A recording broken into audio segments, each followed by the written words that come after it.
Hi, Creative Katie, Karen Burchill here with another tidbit and tip.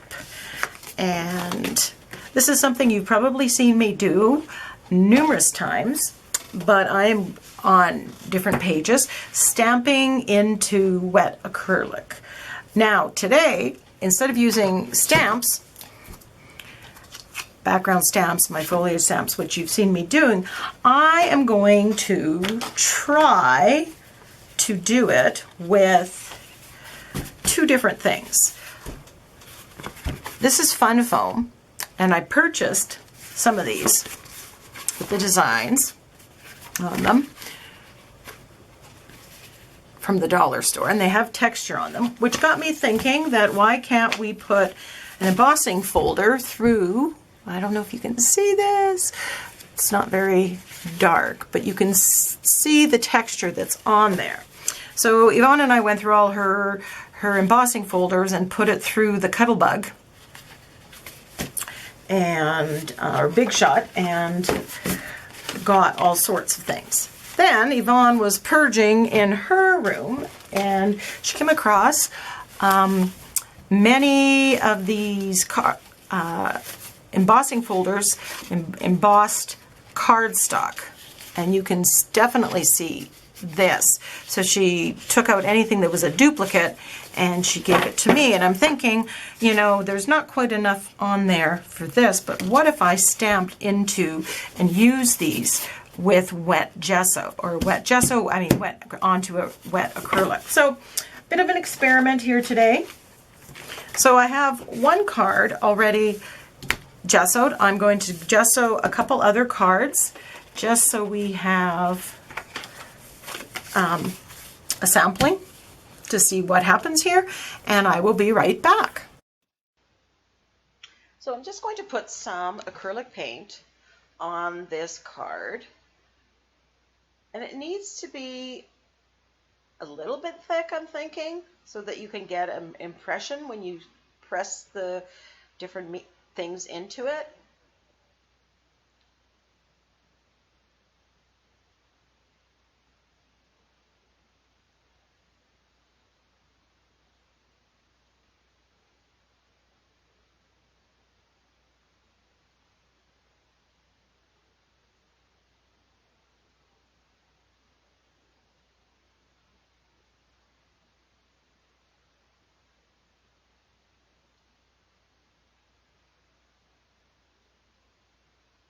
And I'm not cleaning my brush because I want those colors to blend.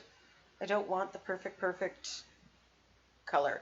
So here is cardstock that had been embossed, and I'm just pressing into the paper, and wow, awesome. I'm going, well, the cardstock is nicely colored as well to be used for some other project, but I love the imprint that it gave on to this acrylic. Definitely will be doing this again.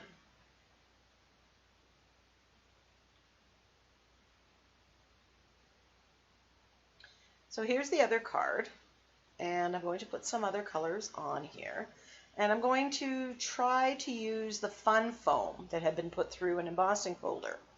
Now,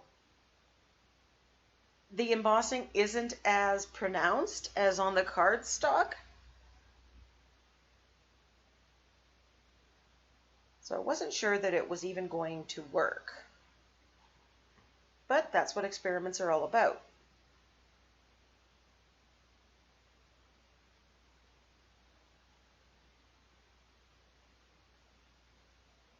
So just reaching for some different colors.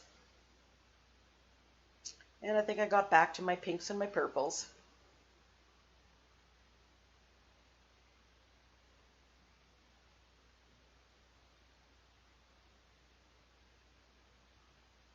And I'm cleaning the brush off on a coffee filter that I will be using at some later point for another iCAD background or jelly, some page background or collage project.